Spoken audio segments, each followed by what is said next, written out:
Yeah. Today you have to do in English because I joined. Otherwise, you could enjoy in Kannada. That's okay.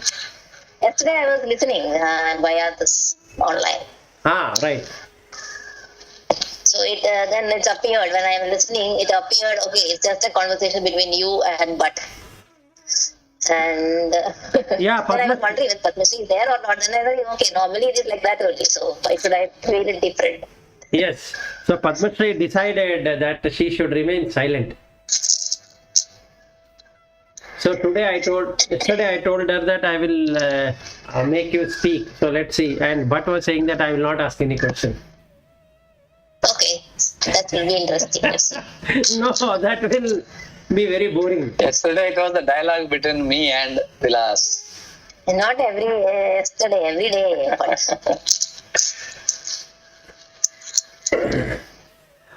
Okay. Right. So now the 311 verse we completed. The thing to experience Brahman right here, right now, is to remove the body. In front of you, whoever comes or whatever comes, don't put any nomenclature, identification and the body, and just see it as consciousness. Just like you are conscious, the other person is conscious. So then you will only be able to gauge that all that he is showing is in three parts. One is the body, which is the external food element. Then there is another thing called as mind, which is the mental element, and then the third one is consciousness. Now this consciousness is the same consciousness as yours. So if we are able to see it in that way all the time, then you only exist, nothing else exists. What it means to say is, you are a reflection of another consciousness, and another consciousness is a reflection of you. So in that reflection, it's only that which is called as you exist.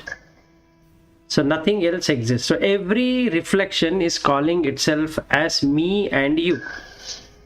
So one which is saying as me is reflecting the same thing as you to another one, and another one will say that it is me, and then it just copies that you to another one. So then it becomes me and you and mine. Whereas everything is you only. There is no me or you or whatever. So it is one single undivided consciousness. Because every person is able to speak, see, touch, smell, taste and think because of consciousness. So if the consciousness were to depart, then the person doesn't exist. So the removal of bondage is by removing the body. So the thing will come to existence only when associated with the body. So when the body is associated, the following things are going to happen. Number one, height will come into existence. Number two, color will come into existence. Number three, the size, fat or lean will come into existence. Number four is whether the person is civilized or uncivilized will come into existence. Number five, what is the relationship between me and that person comes into existence. So all of this comes into existence, which is mithya. It's not truly there.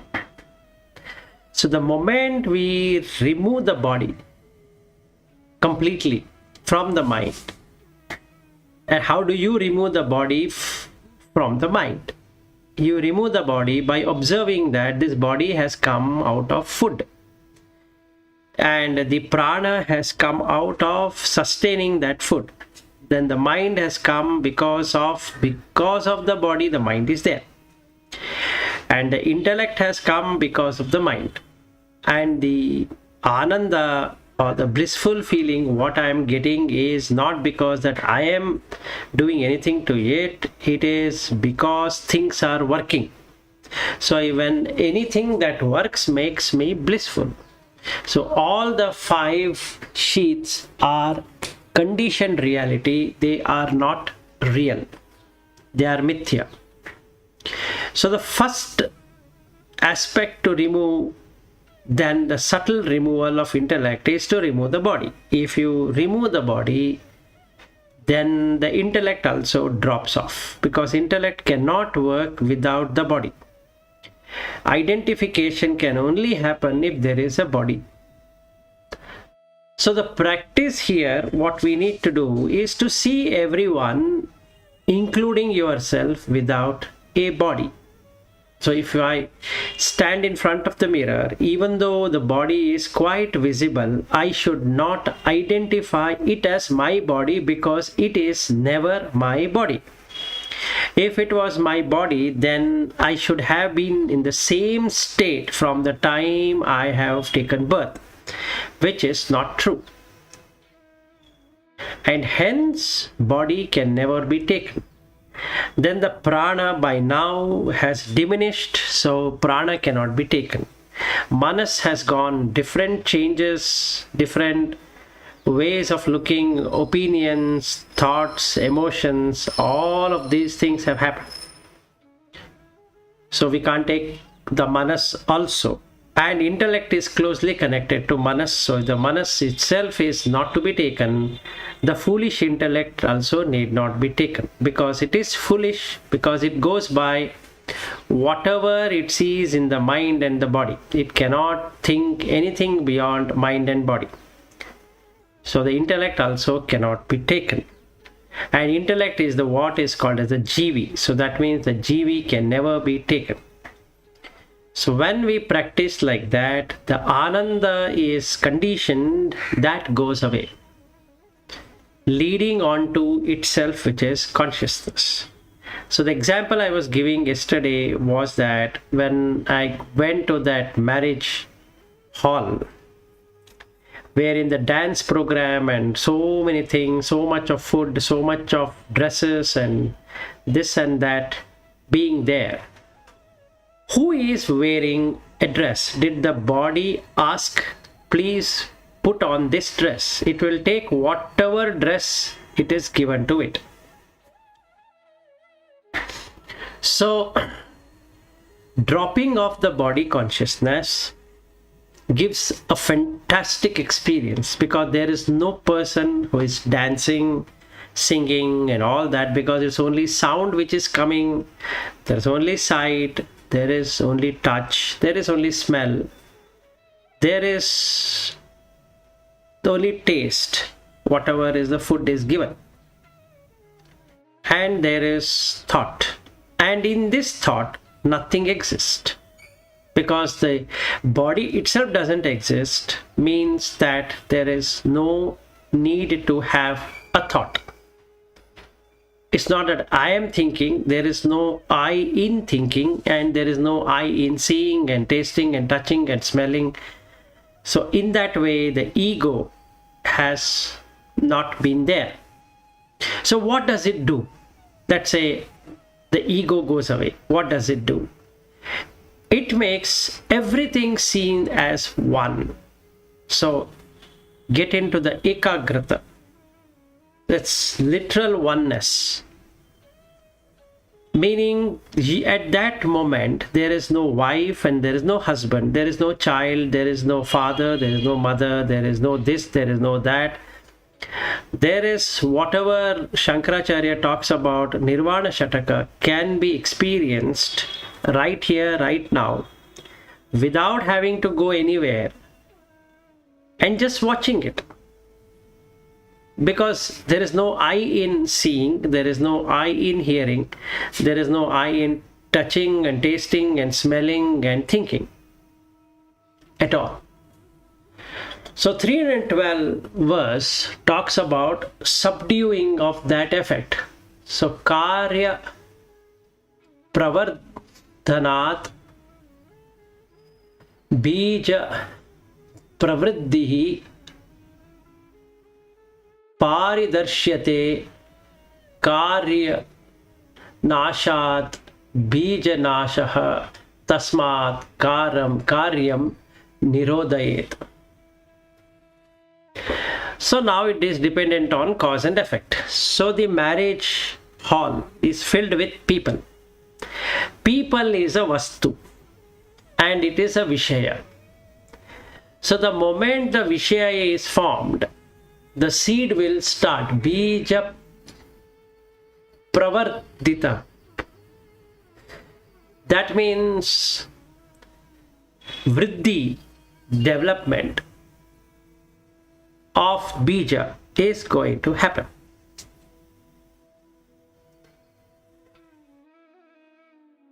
Now, quite obviously, when I went to that marriage hall, there are so many consciousness with bija. One is called as my cousin brother, cousin sister, and their wife and children, and like that. I can keep on identifying. They all are bija with consciousness. So the body is developing as per the bija. So the effect is flourishing. That is, these relationships are flourishing because I am identifying that body to be my brother. Now, what if I just take it to be the seed of consciousness? Then what happens? When the effects are destroyed, karya nashat. So when I start looking at my brother not as a brother, not intellectually, but in real. By how? By tarka, by neti, or by whatever method you would like to use. That is, when I was in the womb, was there a brother? Was there a sister? Were there their sons and daughters? Etc., etc., etc. It is not true. So how can somebody make this as truth now? So it is conventional. It's a convention to say that he is your brother or she is your sister. But whatever they are experiencing through their eyes are totally different than what I am experiencing through my eyes. But eyes are the same. The job of the eye is to see. The job of the ear is to take the sound. And the job of the tongue is to take the taste.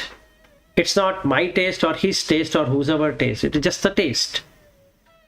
Now, how he or she is going to enjoy or suffer is their way of looking. That is how the Vishaya comes. Dhyayate Vishayan Pumsa. That is how this will come. What happens if I am not doing Dhyayate Vishayan Pumsaha? Sangasteshu upajayate. So now when I don't have, there is no sangha. Without sangha, kama cannot happen. Without kama, krodha cannot happen. Without krodha and kama, the moha cannot happen. And because of that, the smriti, the memory doesn't go helter-skelter in searching for that enjoyment or suffering. So in that way, one can liberate in whichever situation that person is in.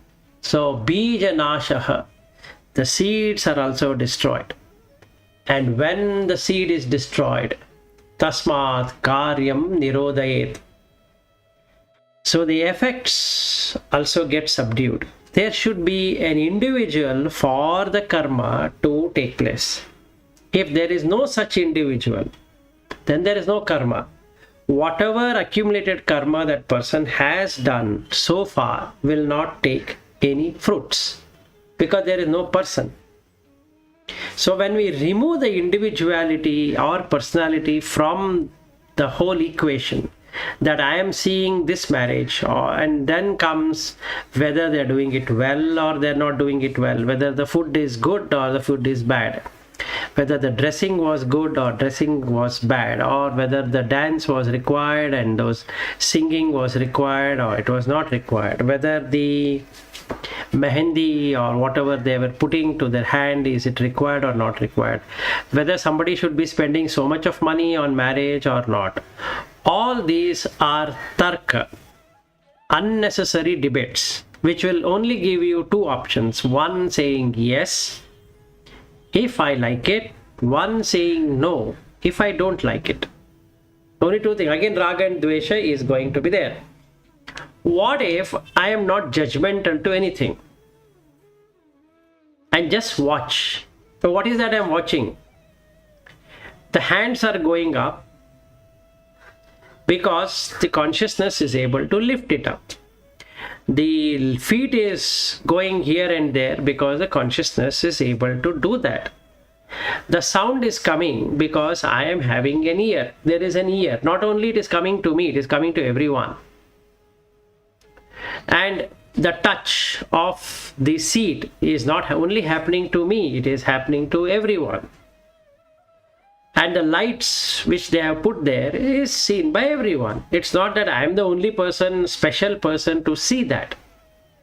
So in that way, I don't exist. There is no a special valued person as me, because it is there for everyone. And what they do with that is their problem. But what I do is to nullify that.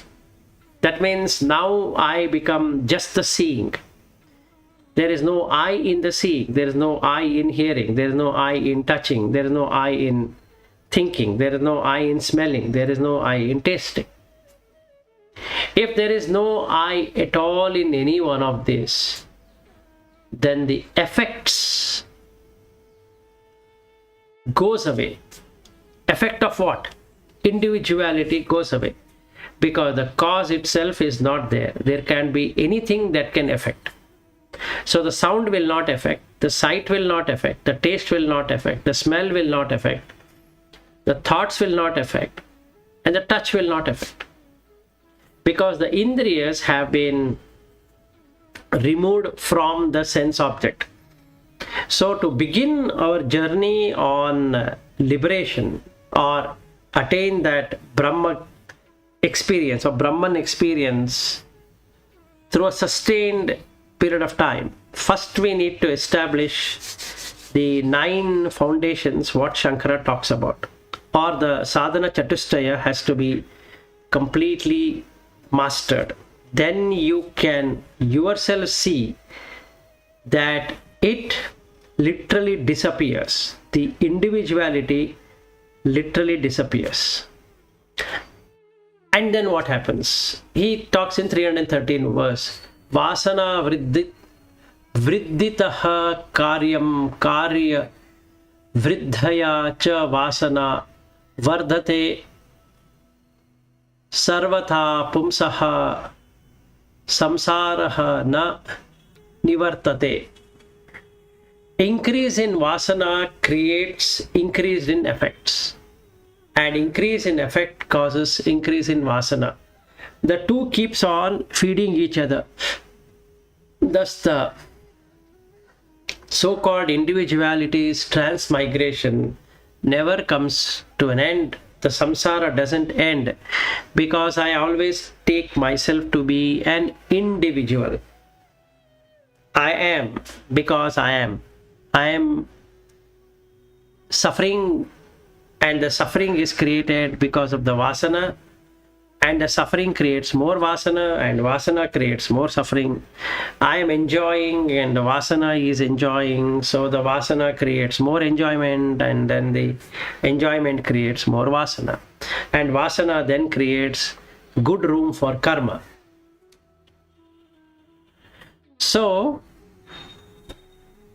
there is these 3 things.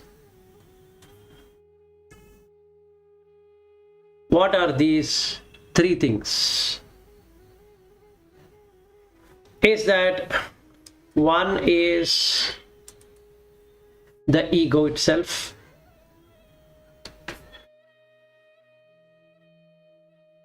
The second one is the vasana. A third one is deep contemplation on these two. Samsara bandha.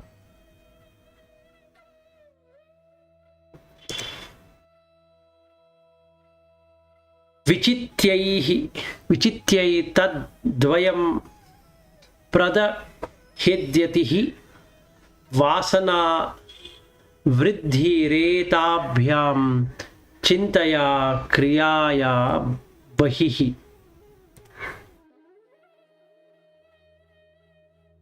Samsara bandha, that is bondage with samsara.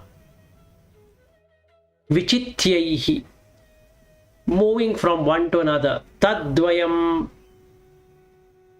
pradahetyatihi, the seeker should burn to ashes these two.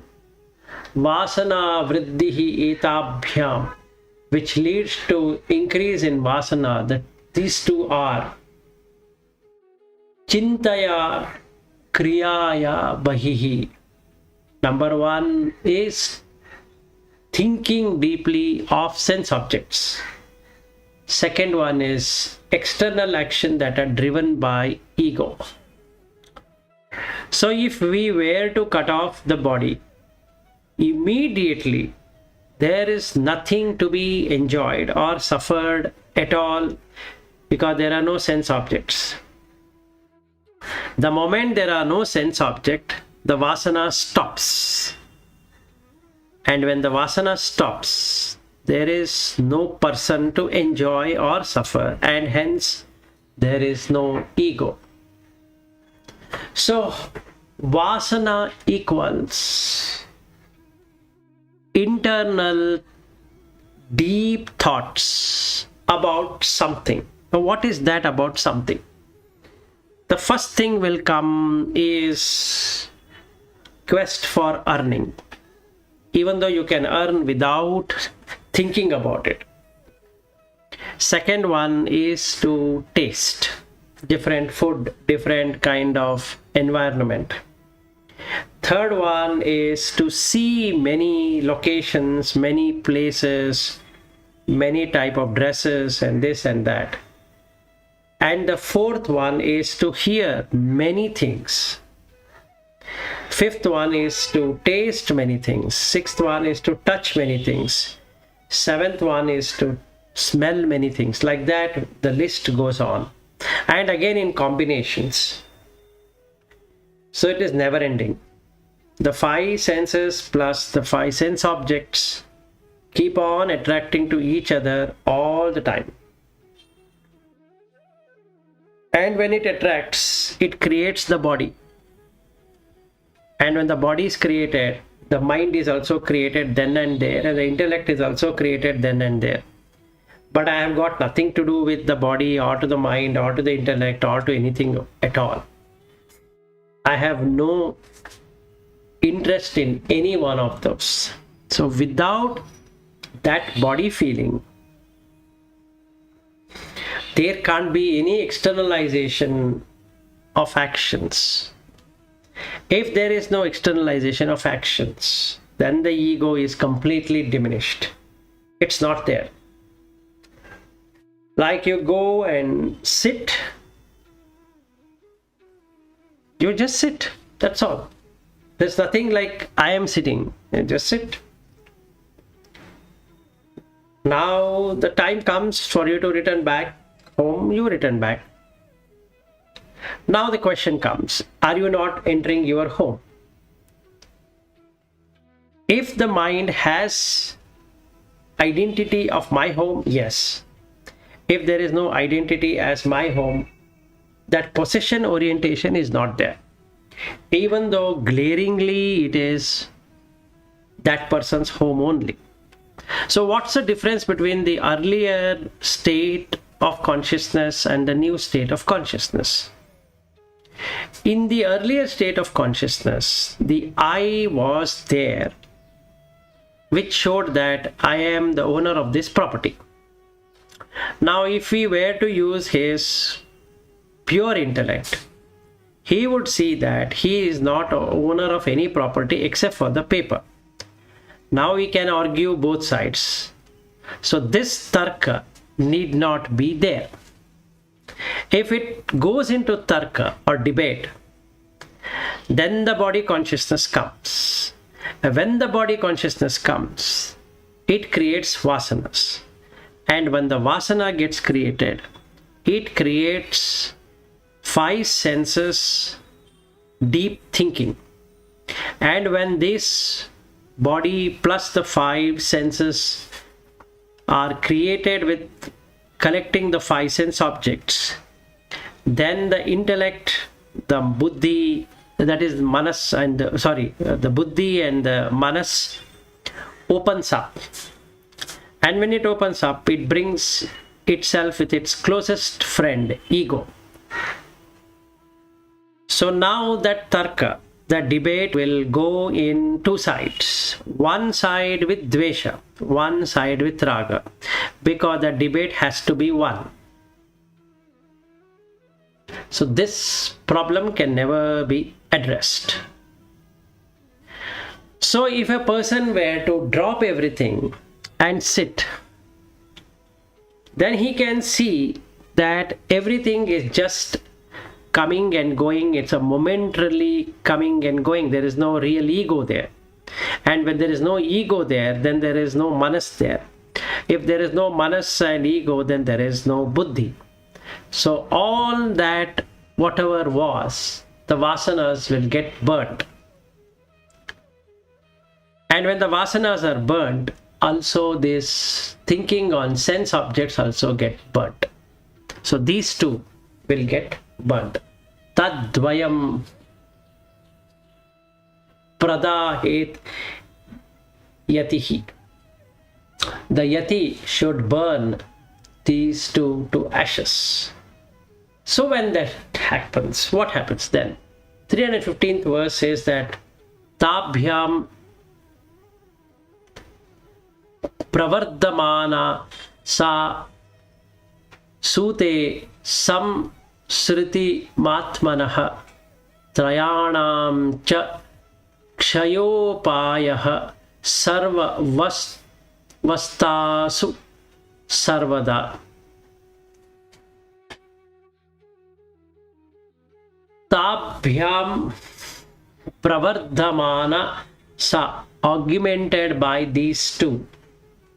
Sute samshritam atmanah, the vasanas produce the necessary environments for transmigration. Trayanam cha kshaya upayah, the means for destroying these 3 things. Sarva avasthasu sarvada, is under all circumstances should be done. Yes, but Yeah, this says the kamya karma we should not do it, because of which the vasana vriddhi happens, and with the vasana again you are keep doing this one, you are in cycle. So kamya karma should not do it means it is 100% banned for mumukshus. You have to do what is the minimum required for you to attain moksha. correct. Absolutely. Don't do anything other than this moksha. Correct. Mokshatva is the only way here, nothing else. Yes.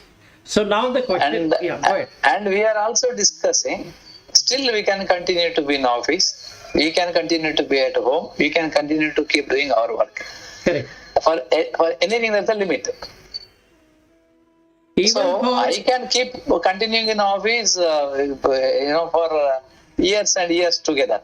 But what is the use? There is no use of Similarly, anything. having such a big house or living in Bangalore, what is the use? No, in the same way, there is no use in staying in an ashram. There is no use in staying in a cave. There is no use in staying anywhere. No, but since you are having body, you cannot suicide. You have to live, right? Exactly. Till you get that moksha. Exactly. And for that, what you need, it is just the nature and minimum Food, because food also you should not exceed the limits. If you eat, then you are in tamasa. Should not sleep more than that limit.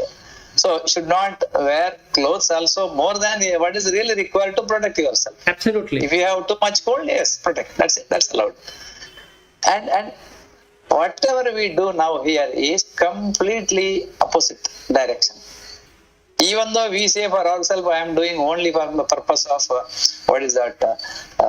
without disturbing others, I am earning. You have no rights to even store your food for tomorrow, because there are so many people without food. It is a kamya now, because you are storing for you to live tomorrow. It's a kamya. Strictly speaking, if you want to follow, you have to be only sannyasi. Now, what is the meaning of sannyasi? Sannyasi meaning is you are not doing any kamya karma. That's all. So how does what you wear and where you eat or what you eat or don't eat at all matter? Now today what we are doing is not sannyasa. What we are doing is a kamya, perfect kamya. We want to travel, we want to earn money, we want to eat in a good place. We use the word something called quality. Everything is kamya now. We want quality, na? Quality is a kamya. No, that is correct. So let's say that you go out and go to an ashram. Then what changes there? No, I never use the word ashram. No, okay. I said sannyasi only, the word. No, correct. Sannyasi doesn't mean, wherever he lives, it's called ashram for me. The whole world is his ashram. Exactly. So now the question comes, what is the sannyasi? Sannyasi is a person who doesn't do kamya karma. Yes, my definition is yes. No, the that is what who is not doing the kamya karma is sannyasi. Absolutely. Correct. Now, how does one do kamya karma? What is kamya karma? That is phalapekshita karma is kamya karma. Yes. So don't have any fruits of action, right? You do whatever you have to do, you do. That's all. No, why you have to do it? Question is, see, why you are doing? I am working for corporate. For what? No, but see, let us first understand this equation. When you say kamya karma, right? Kamya karma is phalapekshita karma. Yes. With fruits of action. Yes. So the renunciation is from the fruits of action. Because that creates vasana. Now, let us say whether you are working or you are not working. Let us say you are not working. Let's say. Okay. Let's also give it a thought that you don't have any food at all. Right? And now you have to beg and eat. Okay. But the question will come, why should you beg to eat? It is wrong, because that is again kamya karma. Yeah, begging is the kamya karma, because yes, you are not doing work, you are making other person work. Which is wrong, right? For your food, somebody has to work. That's wrong. Yes. That's wrong. Absolutely. So now what he should do? What this person should do? See, now he had a house. Let's say he had a house. See, for minimum things, what is required for me, that only I should do. No, that's it. Nothing beyond that. No, but it is like this. What is minimum for somebody is maximum for another person. What is maximum for one is minimum for another person. Now, how will you break? No. That we can have a clear. No, that we can have a very clear. Like minimum is, as I mentioned, if the temperature rises, you need a cloth. Okay, that is the minimum.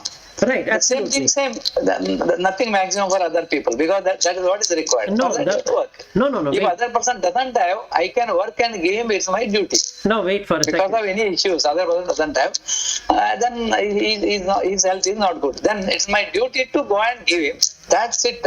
Beyond that, don't do anything. No, wait for a second. Now, let's say this person, you live, there's one sannyasi, okay? The usual term of sannyasi, wherein the person is not having his own home and he is in a ragged clothes, and then he's waiting, and now he's unhealthy. Now what he should do? The person who is unhealthy, he cannot earn. That is clear. Others should come and give. But why will they come and give him? Why should they do it? No, that is called the Manavad Sahaja Dharma. If No, you no, don't no, do no. it, No, it is no. not a kamya. No, no. Helping the needy is not a kamya. No, you no, are wait for a helping, you are second. having something. No, wait for a second. But now the thing here is, yes, for he has to do it out of humanity, etc. But why that person should take kamya karma now? No, for him it's not kamya karma. See, for him he has to survive. Okay, Why you should don't he have survive? anything, you don't have energy, you want to survive, right? Why should he That survive? time, Now the question comes, but why should he why survive? should survive? Yeah, why should he survive? Because his survival is dependent on somebody's kamya karma. See, if he wants food, why should somebody should give him the food? Okay, it's like this. He is a person, okay? Right. He wants food. If he wants food, he has to go and get it. Correct, he should go and get it. Because of limitation, physical limitation, okay, then he can do nothing. But because of the pain of that Jataragni, he can go and beg. That's the minimum thing. And during begging, other person if he is having, he will give, doesn't have, no problem. Right. So now that is called as torture. So the moment you torture the consciousness, you have another life. No, what he should do? A person is not well, he doesn't have food to eat. What he should do? That's a question I'm also asking, but because now our definition. No, my response is that I have already responded, telling that. That's correct. No, You are allowed to beg that time. no. Okay, you cannot go. There's And somebody nothing else. about torturing the consciousness. Consciousness doesn't get tortured. Only whatever torture or pleasure you can give is to the body, not the. Fine, great. So then in that case, he doesn't have to eat, nor drink, nor do anything, because now all that which will be experienced only the body. He will give to get his thirst quenched, to get his hunger quenched. Whatever needs to be done, if it is a small work, he will do it, and then it doesn't need to be bhiksha. It needs to be what you require for that moment. That meaning you are not thinking of. I think we are taking all these things too literally. From the explanation you are giving, I get a feeling we are taking all these things too literally. Either we are saying he has to not have any food at all, and he has to commit suicide, or these kinds of things are very literal way of looking at it. What we are saying is he should not look at the next meaning the next meal he should not look. If he is hungry now, he does something, Exactly. does some work, good work, eats and then finishes. He is not Absolutely. thinking of what is happening to my next meal. Meaning, Absolutely. next meal I might get or I might not get, so I have to store something. No, that is. If you do that, it is already that it is kamya, because you are already thinking about the next meal. That I agree with you. When you are eating it only at that time, when you are hungry, when you are eating only at that time, then it is you cannot call it kamya, but it is survival, but it is still attachment to the body. But it is just survival. At that time it is called survival. But then if you are already thinking about the next meal, it is not survival. It is survival plus additional, meaning self plus desire. That is, I want to be comfortable for the next meal. Right, I agree with you. So, when what you said now is right. So he should not be putting anything in his mind for the next moment. That is where the vasanas get eliminated. The moment somebody puts something in his mind about the next, okay, now I have got it, what is next? That next will bring the intellect and the mind, and then you have the entire vasana working up. That's all what it is. So, and in the olden days, we said bhiksha because in the olden days, societal context, that was true. Exactly. Now, today, it may not be true. So, you might need to work for that particular moment. Meaning, you go somewhere, you say, if I do this, how much will I get? And then you do that, and then you earn for that moment, meaning Exactly. for that meal. Exactly. You earn, I and agree. that meal you spend there, you finish it, and you, if you're having anything remaining, you have to give it off and go. Because if you store it for the next one, then already the desire to keep something for the next meal. Exactly. I agree with you, Padmashri. So that is the way to see it. That's all. So whether you are staying in some place or not staying in some place, if you don't have possession orientation as yours, then fine. While eating also same thing. While wearing clothes also same thing. While medication is also same thing. So we can't go now in this context, go back to the previous way how things were done and say that is how it should be done. So what you just now said is right. That is how it should be done. So if you are thinking or anybody is thinking about the next course of action, then the kamya karma has already happened because the vasanas will take shape. So without the individuality, there is no vasana. So without the personality, there can't be any vasana.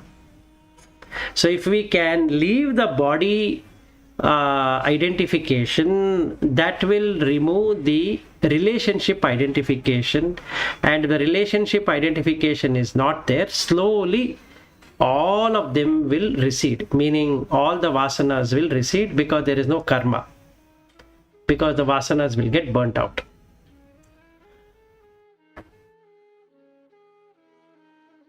Okay, so that is what is meant by the destruction of the three. That is trayanam cha kshayaya upayah. So now you have upaya. Upaya means the escape route, or rather the solution. Now once you have a solution, you can apply to all circumstances. Sarva avasthau sarvada, all the time, in all the avastha, all the states, standing, sitting, sleeping, waking, all that, including dressing up, not dressing up, bathing or not bathing, whatever it is, eating and not eating, sitting and not sitting, talking and not talking, in all the given circumstances and all the given postures, the person is not there. So it doesn't matter what is the next course of action, but he is not doing any sinful things to get him the vasana, meaning he is not protecting the body because he would love to protect, he is not eating because he has to feed his or whatever it is, he just is sustaining, so that just like a plant sustains life and when its time comes it departs, the same way this person is going to depart whenever his time comes. So what he does in between, so he says in 316th verse, sarvatra sarvataha sarva, everywhere, in all respects, in all, brahma matra avalokanaihi, he looks upon everything as Brahman alone. Sadbhava vasana daradhyat, by strengthening the longing to be one with that Brahman, tatrayam layam ashnute. So when he gets into that state, till the time he departs, that is, he departs means the consciousness departs completely without a trace, what does this person do? He will see Brahman in everything and he only longs for that. There is no other longing. So he is longing to be one with that. And because of that, the three things gets annihilated. That means laya. So no longer Srishti can take place and there is no need for Sthiti, because the Sthiti is what we just now discussed, that if he is hungry, he will go and eat. And that's all, he is not worried about the next moment, that is the Sthiti. And he has now done the laya. So what actually happens is there is no past, present and future. Because in future we store, in past we compare, in the present moment we are disturbed. So in this particular case, when the vasanas no longer torture that person, then the person is not there. So there is, if the person is not there, then there is no past and there is no present and there is no future. So destruction of that is liberation. So 317th verse says that Kriya nasho bhave chinna nasho nashosmadvas sanakshayah vasana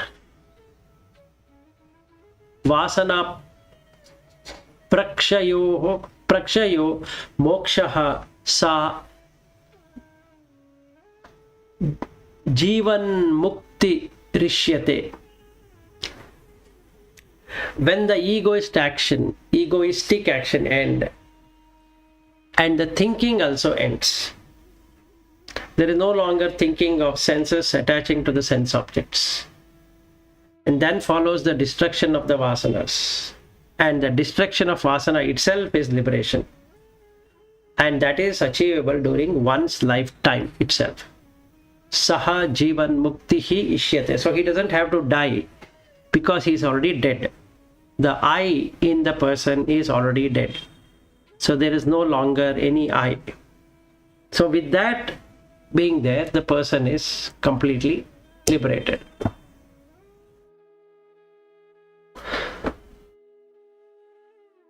Sadvasana spurti vijrambane sati hi asau vilina api aham adi vasana ati prakshitta api aruna prabhayam viliyati sadhu yatha tamsira. The longing for Brahman, when it has vividly arisen to express itself, sadvasana spurti vijrambane sati hi asau vilina api aham adi vasana, will readily bring out the disappearance of the ego and its vasana. Ati prakshikta api aruna prabhayam, darkness, even though can be most dense, but when sun shines or the sun rays touch, the darkness completely disappears, or the tamas completely goes away. Even so, it is with the darkness of that being.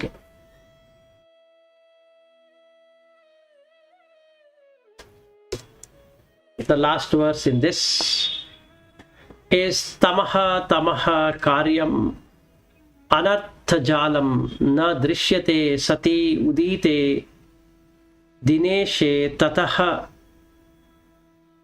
advaya ananda rasa anubhutau na eva asti bandhaha nacha dukkha gandhaha. Tamaha karyam anarthajalam. Anartha is useless, jala is the net. So tamaha karyam, all karya which are being done is darkness and darkness alone. Na drishyate sati udite dineshe, are not noticed when the sun rises. Tataha advaya ananda rasa anubhutau, so too the bliss of non-duality, when the very essence is experienced. Na eva asti bandhaha nacha dukkha gandhaha, there is neither bondage nor the trace of that misery. That means when the bondage is gone, that means when the I identification is completely eliminated, along with that goes everything. So that person doesn't exist anymore. With the person not being in existence, no tamo guna can be there, and no rajas guna can be there, and no sattva guna also can be there, because he has transcended all the three gunas. and hence there is neither any bondage nor the trace of any misery. Okay, with that we end this chapter, and tomorrow onwards we can take from 320 verse.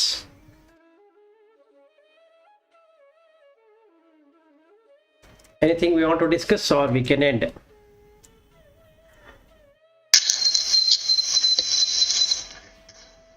This is from the meaning point of view simplified. Kamya karma. Don't do kamya karma. Yes, absolutely. Don't do any karma which will give you fruit of action. Just keep on doing whatever the karma that is required. Okay, fine. Don't do any kamya karma means you are allowed to do any karma then without kamya. Like if you go by Bhagavad Gita, it is yes. But if you go by another way of looking at it, that is another way of looking at it is that, okay, let me go and do something somewhere. Again, you do only karma which is without any fruit of action. See what it really means, like what Padma Shri said. Shouldn't meditate upon what's the next moment is going to bring. That is kamya karma, because that brings in vasana. Yeah, that Vishaya. Your chintana of Vishaya you are doing. Correct? Yes, because that, like what in the Bhagavad Gita 2nd chapter, like what we are seeing, dhyayate vishayan pumsaha. You bring any vishaya, it will end up in debating in the mind.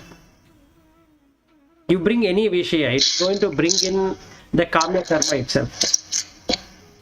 Yes.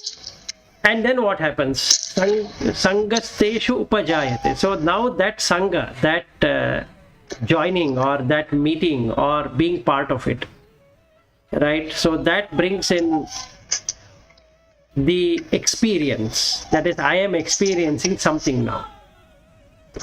Okay. One second. But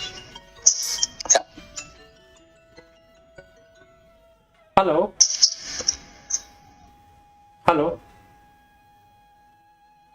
Namaste.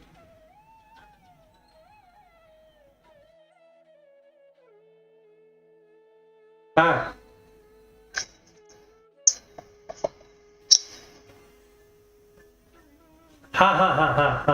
ಹೌದು.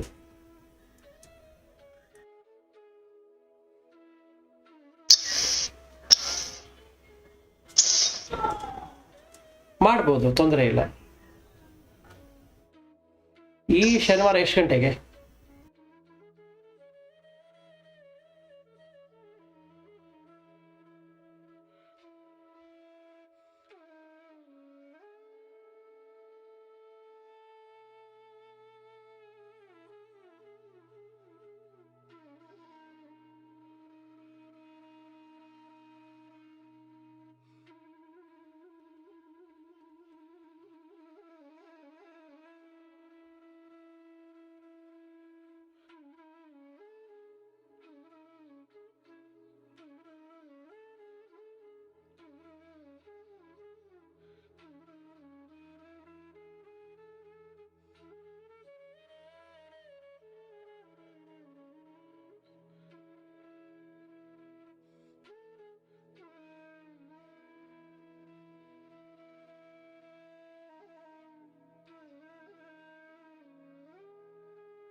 Sorry, I'm back. Yeah, so what I was saying is that the thing is that the next moment, the next thinking shouldn't be there. That is when the kamya karma comes. So when we put that shloka of 2nd chapter, now when we put a vishaya, like where should I get my next meal, is a vishaya. Now that Sangha is going to happen. Food is a food, shelter is a shelter, clothing is a clothing, medicine is a medicine. If I take it that way, there is no Vishaya, there is no Kamya Karma. But then the question comes, where should I eat? Now the problem comes. Because then the Vasana is going to arise. So the subtlety here is that just disengage the body first, and everything else will follow. So when you see somebody, or when you see yourself in the mirror, don't take it as yours. So that should be the practice to begin with. And then when you see somebody, don't consider it as your body or her body or his body or something like that. Okay. And when we start practicing like that, it automatically removes the vasana. We don't have to do anything. With that, Yes. only the mind will remain. Okay, and it becomes easy to really do it. See that. Then another practice. So when you have no Vishaya, there is no Chintana is required. Yes, when there is exactly. no Chintana, so this mind can be in the blissful mode. Yes, it can be in a very. The moment you Chintana only, then mind will go up and down. Yes, that's correct. Yeah. So it is 9:30. I have a meeting. Yeah, sure. All right. Okay then. Thank you. Thank you. both of you. Plus, bye. Bye. Thank you. Yeah, Thank bye. you very much. Bye. Yeah, bye.